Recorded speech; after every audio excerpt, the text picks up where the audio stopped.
Hello दोस्तों, welcome करता हूं मैं आपको आपके अपने यूट्यूब चैनल सिविल इंजीनियर एफबीएच में। तो दोस्तों, जो हमारी आज की वीडियो है इसमें हम आईएएस कोड की रिकमेंडेशंस के बारे में समरी बता रहा हूं मैं आपको। तो यहाँ पर आप देख सकते हैं आज की वीडियो में हम शेयर के बारे में डिस्कस करेंगे, डेवलपमेंटल लेंथ के बारे में डिस्कस करेंगे, और जो हमारे पास टॉर्शन है, टॉर्शन के बारे में जो भी आईएएस कोड की रिकमेंडेशंस है वगैरह, तो उसके बारे में हम डिस्कस करेंगे।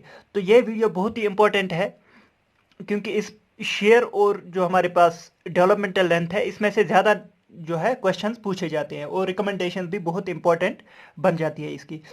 तो यहाँ पर आप देख सकते हैं पहले ही होता है हमारे पास नॉमिनल शेयर। नॉमिनल शेयर क्या होता है? हमारे पास तीन टर्म्स होती है, एक होती है नॉमिनल शेयर, एक होती है हमारे पास डिज़ाइन शेयर, और एक होता है हमारे पास मैक्सिमम शेयर। नॉमिनल शेयर क्या होता है? नॉमिनल शेयर हम टॉप वी से डिनोट करते हैं। ये होता है shear force upon area, cross sectional area of the beam. तो ये हमारे पास होता है नॉमिनल शेयर। तो नॉमिनल शेयर आपको याद रखना है। नॉमिनल शेयर मतलब कि जितना शेयर फोर्स एक बीम पे लोड की वजह से लग रहा है। मतलब अगर हमारे पास एक बीम है तो बीम्स पे लोड लग रहे हैं, तो उसकी वजह से जितना मैक्सिमम शेयर फोर्स लग रहा है तो उसे हम टॉप वी से डिनोट करते हैं। टॉप वी होता है shear force upon cross sectional area of the beam. तो इसके बाद आ जाता है हमारे पास design shear. Design shear tau C से हम डिनोट करते हैं। तो पहले ही आपको ये याद रखना है। और एक रिकमेंडेशन है यहाँ पर मैंने मेंशन नहीं की हुई है, वो अगर हमारे पास बीम होता है, ये एक बीम है हमारे पास, तो इसके इस शेयर फोर्स का ये जो शेयर है इसका वेरिएशन कैसा होता है? तो वेरिएशन जो हमारे पास कंक्रीट बीम के लिए होता है तो वो होता है, अगर ये हमारे पास न्यूट्रल एक्सिस है, न्यूट्रल एक्सिस से ऊपर हमारे पास पैराबोलिक होता है, और न्यूट्रल एक्सिस से नीचे हमारे पास जो है रेक्टेंगुलर होता है। तो ये पूछा जा सकता है आपसे कि जो हमारे पास शेयर फोर्स का वेरिएशन है, शेयर स्ट्रेस का वेरिएशन है, शेयर स्ट्रेस का वेरिएशन जो है वो न्यूट्रल एक्सिस के ऊपर जो होता है, न्यूट्रल एक्सिस के ऊपर वो पैराबोलिक होता है,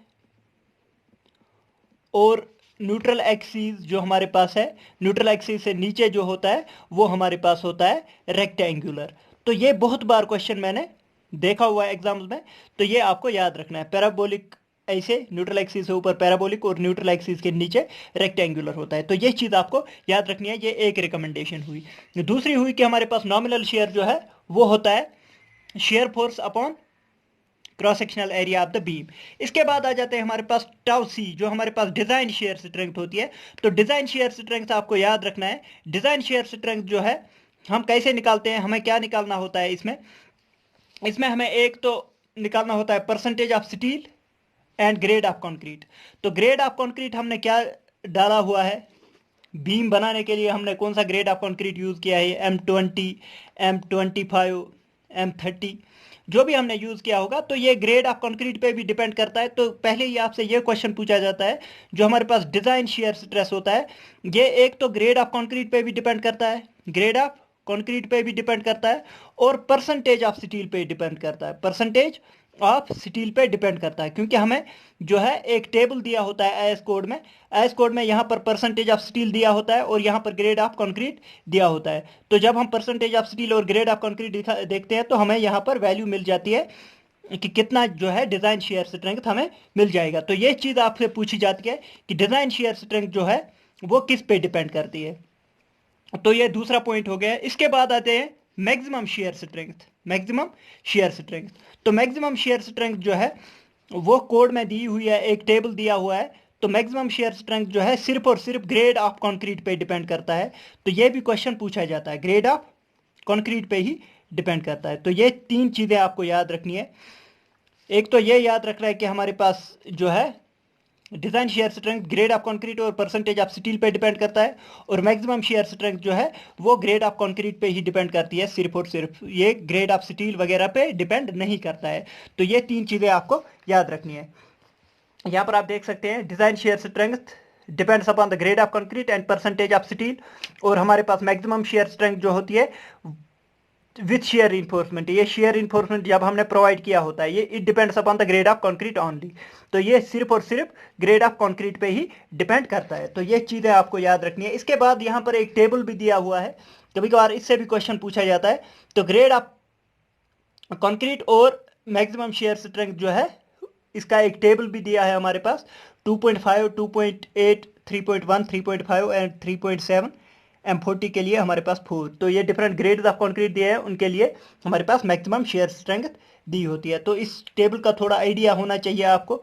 इसके बाद आ जाते हैं हमारे पास आईएस कोड की रिकमेंडेशन है कि मिनिमम शेयर रीइंफोर्समेंट हम कैसे निकालते हैं।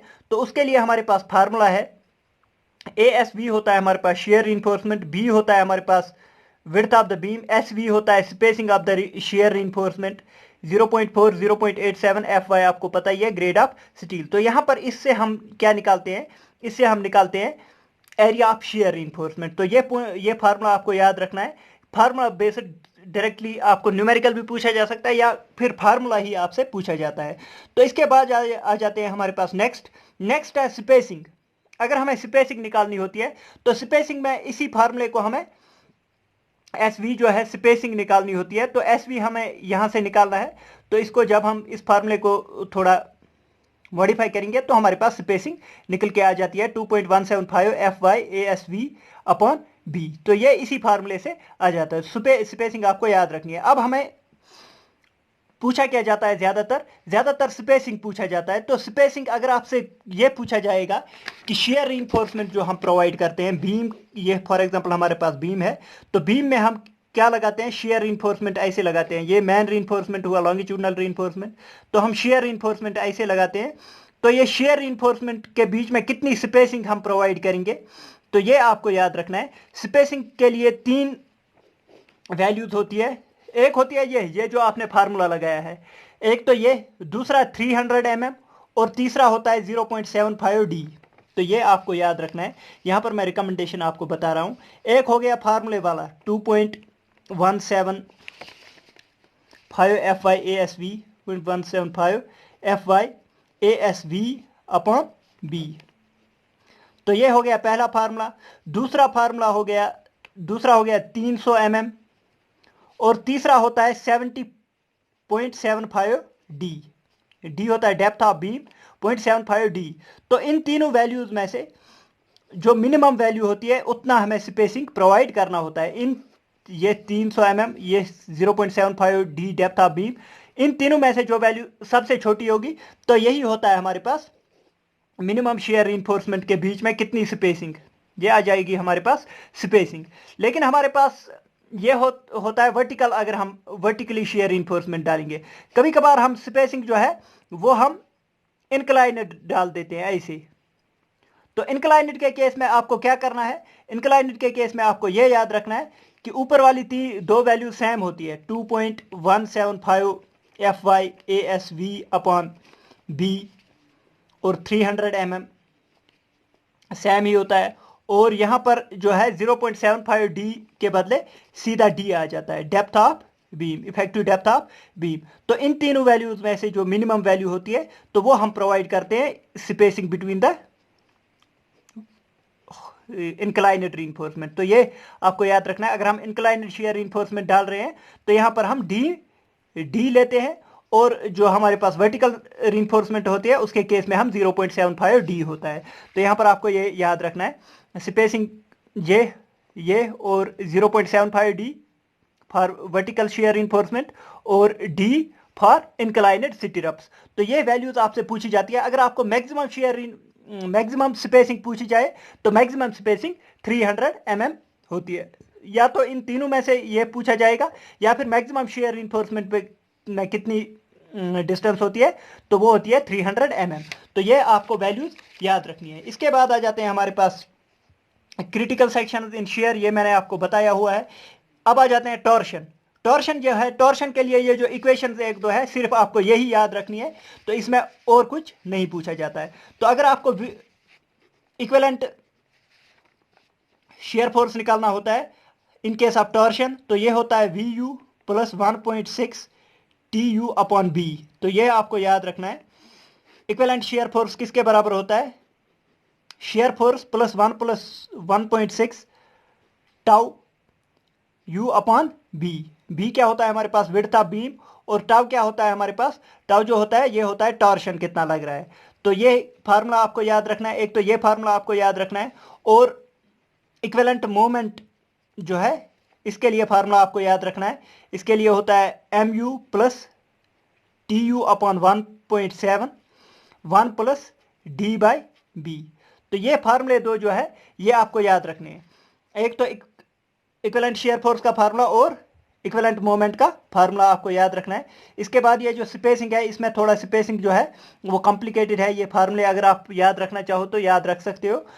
और यहाँ पर मैक्सिमम स्पेसिंग जो है यहाँ पर भी आप देख सकते हैं मैक्सिमम स्पेसिंग जो है वो कितनी होती है, या तो x1 के इक्वल होती है। मतलब कि x1 क्या होती है, ये जो मेन रीइंफोर्समेंट हमने रिंग्स प्रोवाइड की है, रिंग्स के बीच में जो डिस्टेंस होती है उसको हम x1 लेते हैं। और यहाँ पर जो है रिंग से बाहर तक जो हमारे पास रीइंफोर्समेंट है तो उसे हम y1 डिस्टेंस मान के चलते हैं। तो या तो x1 या फिर x1 plus y1 divide by 2 या फिर 300, इन तीनों में से जो वैल्यू मिनिमम होगी तो वही हम प्रोवाइड करते हैं maximum spacing between the shear reinforcement. तो ये चीज़ आपको याद रखनी है, spacing between the shear reinforcement. वैसे तो ये नहीं याद आता है, यहाँ पर ये जो फार्मूले दो मैंने आपको बताए ये फार्मूले दो आपको याद रखने हैं। तो इसके बाद आ जाते हैं हमारे पास डेवलपमेंटल लेंथ। डेवलपमेंटल लेंथ जो है, डेवलपमेंटल लेंथ आपको याद रखना है। डेवलपमेंटल लेंथ के लिए फार्मूला आपने तो पहले ही याद रखा होगा। डेवलपमेंटल लेंथ के लिए फार्मूला होता है हमारे पास 5 sigma S upon 4 tau B D. Tau B D क्या होता है, हमारे पास बॉन्ड स्ट्रेस होता है और हमारे पास डायमीटर और 4 टाउ बी डी होता है। लेकिन ये किसके केस में होता है, ये होता है वर्किंग स्ट्रेस मेथड के केस में। नेक्स्ट आ जाते हैं लिमिट स्टेट मेथड के केस में हम क्या करते हैं 0.87 सिग्मा एस के बदले 0.87 F Y 5 divide by 4 tau B D. Sigma S के बदले हम क्या लेते हैं 0.87 एफ वाई। तो यहाँ पर आप देख सकते हैं वर्किंग स्ट्रेस मेथड के केस में हम क्या लेते हैं 5 sigma S divide by 4 tau B D. और अगर हमें डेवलपमेंटल लेंथ निकालनी है in case of limit state method तो 0.87 F Y 5 divide by 4 tau B D. तो टाउ बी डी के लिए आपको ये वैल्यूज जो है थोड़ी याद रखनी है। तो बॉन्ड स्ट्रेस के केस में हमारे पास डिफरेंट ग्रेड्स ऑफ कंक्रीट के लिए डिफरेंट बॉन्ड स्ट्रेसेस दिए हैं। तो M20 के लिए 1.2, M25 के लिए 1.4, M30 के लिए 1.5 और M35 के लिए हमारे पास 1.3 है और M40 के लिए 1.9। The above values of tau B D for the mild steel in tension. तो ये वैल्यूज जो है ये माइल्ड स्टील के लिए, ये आपको याद रखना है, ये वाली वैल्यूज जो है ये माइल्ड स्टील के लिए हमारे पास दी होती है। तो अब अगर हमें HYSD बार्स के लिए, ये जो पॉइंट्स मैं आपको अब बता रहा हूं ये बहुत ही इंपॉर्टेंट पॉइंट्स है। तो ये वैल्यूज जो है ऊपर वाली वैल्यूज ये हम माइल्ड स्टील के केस में दे रहे हैं। माइल्ड स्टील आपको पता है, ये माइल्ड स्टील FI 250 जो होता है हमारे पास, इसको हम माइल्ड स्टील कहते हैं। तो ये बार्स जो होते हैं ये प्लेन बार्स होते हैं, तो ये आपको याद रखना है। अब हमारे पास आजकल जो हमारे पास बार्स होते हैं वो रिबड बार्स होते हैं, उनमें ऐसे डिफॉर्मेशन होती है। तो इस केस में जो है बॉन्ड स्ट्रेस इंक्रीज हो जाता है। जो हमारे पास HYSD बार्स आजकल जो हम यूज करते हैं तो इनके केस में रिब्स होती है, तो इसकी वजह से हमारे पास जो है बॉन्ड स्ट्रेस इंक्रीज हो जाता है। तो ये बॉन्ड स्ट्रेस कितना इंक्रीज हमें करना पड़ता है, तो हमारे पास यही टेबल जो है यही टेबल दी होती है।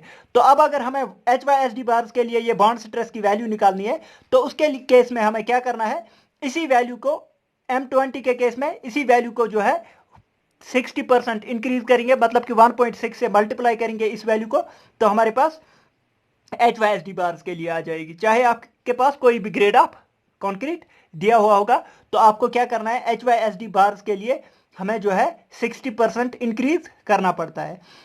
अब आ जाते हैं next for bars in compression. तो कंप्रेशन के केस में जो बार्स होते हैं तो above values are increased by 25%। तो कंप्रेशन के केस में हमें इन्हीं वैल्यूज को जो है ये जो वैल्यूज दी है इन्हीं वैल्यूज को 25% इंक्रीज करना होता है। तो ये आपको वैल्यूज याद रखनी है।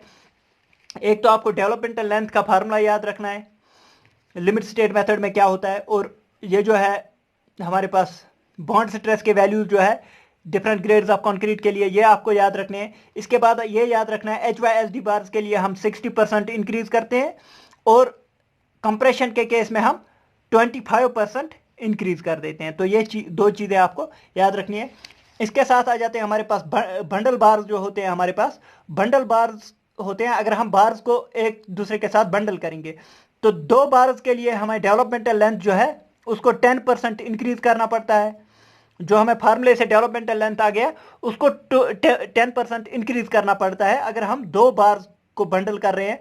अगर 3 बार्स को बंडल कर रहे हैं तो डेवलपमेंटल लेंथ हमें 20% इंक्रीज करना पड़ेगा।